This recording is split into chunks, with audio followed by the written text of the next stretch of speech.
வணக்கம். All India radio, Chennai.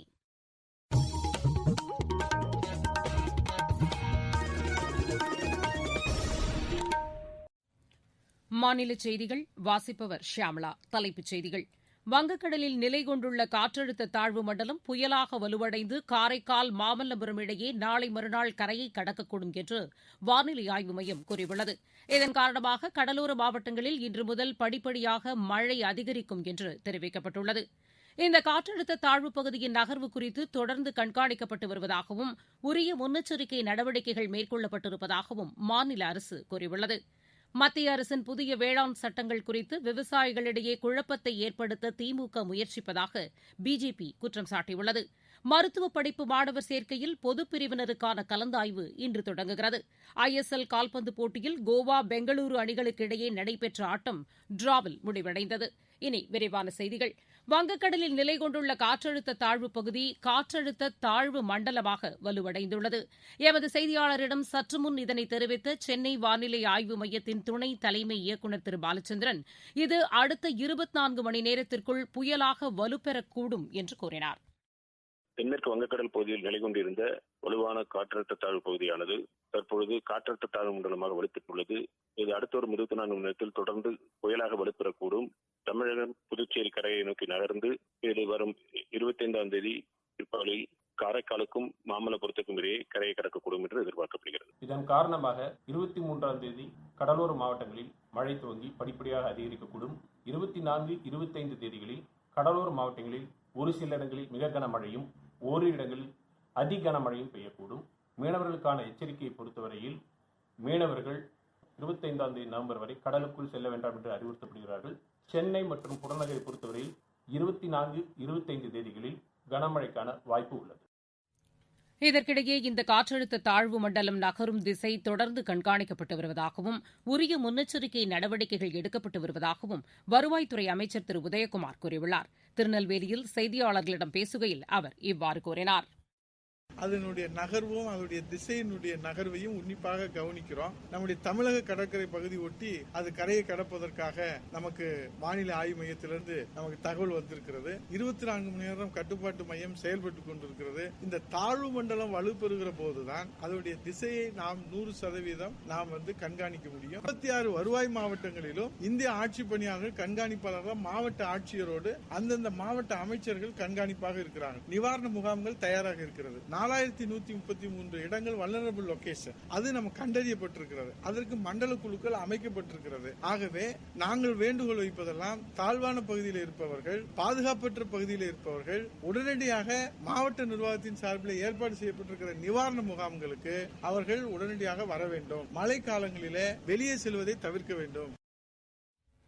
இந்நிலையில் இன்று கனமழை பெய்யக்கூடும் என்று அறிவிக்கப்பட்ட தஞ்சாவூர், திருவாரூர், நாகை மாவட்டங்களில் முன்னெச்சரிக்கை நடவடிக்கைகள் முழுவீச்சில் மேற்கொள்ளப்பட்டு வருகின்றன. தஞ்சாவூர் மாவட்டத்தில் 251 நிவாரண முகாம்கள் ஏற்படுத்தப்பட்டுள்ளன. நாகை மாவட்டத்திலும் முன்னெச்சரிக்கை நடவடிக்கைகள் தீவிரப்படுத்தப்பட்டிருப்பதாக எமது செய்தியாளர் தெரிவிக்கிறார். நிவர் புயல் சின்னம் அதிக மழை மற்றும் காற்றுடன் நாகை மாவட்டத்தில் கடந்து செல்ல வாய்ப்புகள் உள்ளதாக வானிலை ஆய்வு மையம் தெரிவித்த நிலையில் விவசாயிகள் புயல் பாதிக்காத அளவுக்கு தென்னை, மா, முந்திரி, வாழை போன்ற மரங்களின் கிளைகளை அகற்றி பாதுகாக்கும் பணி செய்து வருகிறார்கள். விவசாயிகள் தங்கள் பயிர்களுக்கும் தோட்டக்கலை பயிர்களுக்கும் வருகிற 25ஆம் தேதிக்குள் கட்டாயமாக பாரத பிரதமரின் பயிர் காப்பீடு திட்டத்தில் பயிர் காப்பீடு செய்து கொள்ள வேளாண்மை துறை மற்றும் தோட்டக்கலைத்துறையினர் அறிவுறுத்தி வருகிறார்கள். குறிப்பாக விவசாயிகளுக்கு வேளாண் அலுவலர்கள் தனியாக வாட்ஸ்அப் குரூப் ஆரம்பித்து இந்த பணியினை செய்து வருகிறார்கள். வருவாய்த்துறையினர் ஒத்துழைக்கும் வகையில் அனைத்து கிராமங்களிலும் பயிர் பாதுகாப்புக்காக கிராம நிர்வாக அலுவலர்களை கொண்டு 2 நாட்களுக்கு சிறப்பு முகாம்கள் நடத்தப்பட்டு வருகிறது.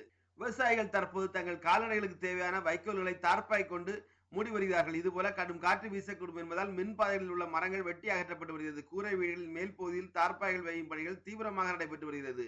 மீன்வளத்துறை அலுவலகம் மூலமாக கடலில் தங்கியிருக்கும் மீனவர்கள் அவசரமாக கரை திரும்ப வேண்டும் என மீன்வளத்துறையினர் மூலம் அறிவுறுத்தப்பட்டுள்ளது. எந்த படகும் கடலுக்கு செல்ல அனுமதிக்கப்படவில்லை.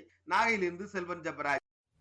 இதேபோல் பல்வேறு மாவட்டங்களில் 24 மணி நேரமும் செயல்படும் கட்டுப்பாட்டு அறைகள் ஏற்படுத்தப்பட்டு மழை பாதிப்பு தடுப்பு நடவடிக்கைகளும் தீவிரப்படுத்தப்பட்டுள்ளன. மக்கள் நலனில் அக்கறையின்றி அஇஅதிமுக அரசு செயல்பட்டு வருவதாக திமுக தலைவர் திரு மு க ஸ்டாலின் குற்றம் சாட்டியுள்ளார். இது தொடர்பாக நேற்று அவர் வெளியிட்டுள்ள அறிக்கையில் மக்களவைத் தேர்தலைப் போல் சட்டப்பேரவைத் தேர்தலிலும் திமுக வெற்றி பெறும் என்று அவர் நம்பிக்கை தெரிவித்துள்ளார். மத்திய அரசு செயல்படுத்தி வரும் திட்டங்கள் மூலம் அனைத்து தரப்பினரும் பயனடைந்திருப்பதாக பிஜேபி மாநில தலைவர் திரு எல் முருகன் கூறியுள்ளார். நேற்று கோவையில் வேல் யாத்திரை பொதுக்கூட்டத்தில் பங்கேற்று பேசுகையில் அவர் இவ்வாறு தெரிவித்தார். மத்திய அரசின் புதிய வேளாண் சட்டங்கள் தொடர்பாக விவசாயிகளிடையே குழப்பத்தை ஏற்படுத்த திமுக முயற்சிப்பதாகவும் திரு முருகன் குற்றம் சாட்டினார். மத்திய மாநில அரசுகள் மக்கள் நலனுக்கு எதிராக செயல்படுவதாக காங்கிரஸ் குற்றம் சாட்டியுள்ளது. கோவையில் அக்கட்சி சார்பில் நடைபெற்ற விவசாயிகள் பாதுகாப்பு மாநாட்டில் இதற்கான தீர்மானம் நிறைவேற்றப்பட்டது. புதிய வேளாண் சட்டங்களை மத்திய அரசு திரும்பப் பெற வேண்டும் என்றும் அந்த மாநாட்டில் வலியுறுத்தப்பட்டது. நீங்கள் கேட்டுக் கொண்டிருப்பது ஆல் இண்டியா ரேடியோவின் மாநில செய்தி அறிக்கை.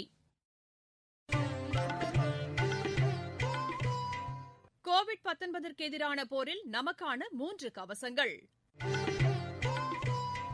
முகக்கவசம் அணிவோம், தனிநபர் இடைவெளியை கடைபிடிப்போம், கை மற்றும் முக சுத்தம் பராமரிப்போம்.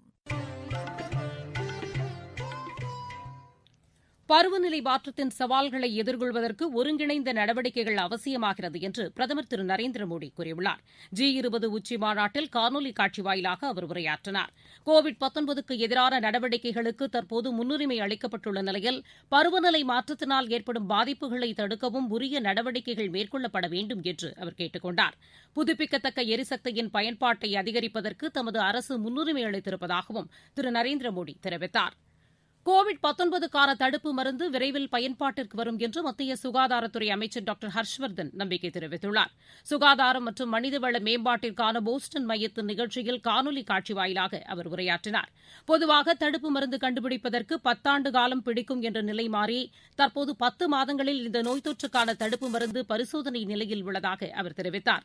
இந்த நோய் தொற்று பரவலை கட்டுப்படுத்துவதற்கு மத்திய மாநில அரசுகள் மேற்கொண்ட நடவடிக்கைகள் உரிய பயன்களை அளித்துள்ளதாகவும் அவர் கூறினார். நாடு முழுவதும் 7 லட்சத்திற்கும் மேற்பட்ட கிராமங்களில் வசிப்பவர்களுக்கு தொலை மருத்துவ சேவை வழங்கப்பட்டு வருவதாகவும் டாக்டர் ஹர்ஷ்வர்தன் கூறினார். மருத்துவ படிப்பு மாணவர் சேர்க்கையில் பொதுப் பிரிவினருக்கான கலந்தாய்வு இன்று தொடங்குகிறது. அடுத்த மாதம் 4ஆம் தேதி வரை நடைபெறவுள்ள இந்த கலந்தாய்வில் பங்கேற்க 361 பேருக்கு அழைப்பு விடுக்கப்பட்டுள்ளது. சென்னை நேரு உள் விளையாட்டு அரங்கில் கோவிட்-19க்கான நெறிமுறைகள் முழுமையாக பின்பற்றப்பட்டு கலந்தாய்வு நடைபெறுகிறது. நீலகிரி மாவட்டம் முதுமலை புலிகள் காப்பகம் பகுதியில் தாயை இழந்து பரிதவிக்கும் 2 புலிக்குட்டிகளை பாதுகாத்து பராமரிக்கும் முயற்சியில் வனத்துறையினர் ஈடுபட்டுள்ளனர். தெப்பக்காடு கால்நடை மருந்தகத்தில் முதலுதவி அளிக்கப்பட்டு இந்த 2 புலிக்குட்டிகளும் பராமரிக்கப்பட்டு வருவதாக எமது செய்தியாளர் தெரிவிக்கிறார். முதுமலை புலிகள் காப்பகம் சுமார் 321 சதுர கிலோமீட்டர் பரப்பில் கேரளாவின் வயநாடு, கர்நாடகாவின் பந்திப்பூர் காப்பகங்களை ஒட்டி அமைந்துள்ளது. வனத்துறையினரின் அன்றாட ரோந்து பணியின் போது சிங்காரா வனசரகத்தில் 8 வயது மிக்க பெண் புலி இறந்திருப்பது தெரியவந்ததை அடுத்து அது உயர் அதிகாரிகளின் ஆலோசனையின்படி தேசிய புலிகள் பாதுகாப்பு ஆணையத்தின் விதிமுறைகளை பின்பற்றி பிரேத பரிசோதனை செய்து நேற்று அடக்கம் செய்யப்பட்டது. அப்போது புலி இறந்த இடத்தினருகே பிறந்து சில நாட்களேயான 2 புலிக்குட்டிகள் இருப்பதை கண்டறிந்த வனத்துறையினர் அதை பாதுகாப்பாக மீட்டு தெப்பக்காடு கால்நடை மருந்தகத்தில் முதலுதவி அளித்து பாலூட்டி பராமரித்து வருகின்றனர். புலிகள் காப்பகத்தை விட வண்டலூர் பூங்காவில் கூடுதல் வசதிகள் இருப்பதை அடுத்து அங்கு எடுத்துச் சென்று சில காலம் பராமரித்த பின்னர் முதுமலை புலிகள் காப்பக பகுதியில் விட வனத்துறையினர் திட்டமிட்டுள்ளனர். உதகமண்டலத்திலிருந்து என் மயில்வாகனன். இருவரிச் செய்திகள். சர்வதேச சந்தையில் கச்சா எண்ணெயின் விலை பீப்பாய் $44 உள்ளது. இந்தியா, சிங்கப்பூர் கடற்படையினர் பங்கேற்கும் கூட்டுப் பயிற்சி அரபிக்கடலில் இன்று தொடங்கி நாளை மறுநாள் வரை நடைபெறுகிறது. கோவிட்-19 தடுப்புப் பணிகளை ஆய்வு செய்வதற்காக மத்திய குழு இமாச்சல பிரதேசம், உத்தரப்பிரதேசம் மற்றும் பஞ்சாப் மாநிலங்களுக்கு அனுப்பப்பட்டுள்ளது. குஜராத் மாநிலத்தில் அகமதாபாத், சூரத், வதோதரா, ராஜ்கோட் ஆகிய நகரங்களில் இன்று முதல் இரவு நேர ஊரடங்கு செயல்பாட்டிற்கு வருகிறது. கோவிட்-19 காரணமாக மும்பை மாநகராட்சிக்கு உட்பட்ட பகுதிகளில் பள்ளிகள் இந்த ஆண்டு இறுதி வரை தொடர்ந்து மூடப்படும் என்று மகாராஷ்டிரா அரசு கூறியுள்ளது. ஒகேனக்கல் காவிரி ஆற்றில் மூழ்கி ஒரே குடும்பத்தைச் சேர்ந்த 3 உயிரிழந்தனர். நாமக்கல் மாவட்டத்தில் முகக்கவசம் அணியாதது தொடர்பாக 230 பேருக்கு நேற்று விழிப்புணர்வு அறிவுரை வழங்கப்பட்டது. சென்னை மாநகராட்சிக்கு உட்பட்ட பகுதிகளில் இதுவரை 74,099 காய்ச்சல் முகாம்கள் நடைபெற்றுள்ளன. விளையாட்டுச் செய்திகள். ISL கால்பந்து போட்டியில் கோவா, பெங்களூரு அணிகளுக்கு இடையே நடைபெற்ற ஆட்டம் டிராவில் முடிவடைந்தது. ஃபட்டோடா மைதானத்தில் நடைபெற்ற இப்போட்டியில் இரு அணிகளும் தலா 2 கோல் போட்டன. ஆர்லாண்டோ ஓபன் டென்னிஸ் போட்டியின் ஆடவர் ஒற்றையர் பிரிவு இறுதி ஆட்டத்தில் இந்தியாவின் குன்னேஸ்வரன் தோல்வியடைந்தார். ATP ஃபைனல்ஸ் டென்னிஸ் போட்டியில் ரஷ்யாவின் மெட்வெடேவ் பட்டம் வென்றார்.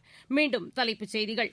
வங்கக்கடலில் நிலை கொண்டுள்ள காற்றழுத்த தாழ்வு மண்டலம் புயலாக வலுவடைந்து காரைக்கால் மாமல்லபுரம் இடையே நாளை மறுநாள் கரையை கடக்கக்கூடும் என்று வானிலை ஆய்வு மையம் கூறியுள்ளது. இதன் காரணமாக கடலோர மாவட்டங்களில் இன்று முதல் படிப்படியாக மழை அதிகரிக்கும் என்று தெரிவிக்கப்பட்டுள்ளது. இந்த காற்றழுத்த தாழ்வு மண்டலத்தின் நகர்வு குறித்து தொடர்ந்து கண்காணிக்கப்பட்டு வருவதாகவும் உரிய முன்னெச்சரிக்கை நடவடிக்கைகள் மேற்கொள்ளப்பட்டிருப்பதாகவும் மாநில அரசு கூறியுள்ளது. மத்திய அரசின் புதிய வேளாண் சட்டங்கள் குறித்து விவசாயிகளிடையே குழப்பத்தை ஏற்படுத்த திமுக முயற்சிப்பதாக பிஜேபி குற்றம் சாட்டியுள்ளது. மருத்துவ படிப்பு மாணவர் சேர்க்கையில் பொதுப் பிரிவினருக்கான கலந்தாய்வு இன்று தொடங்குகிறது. இத்துடன் இந்த செய்தி அறிக்கை நிறைவடைந்தது.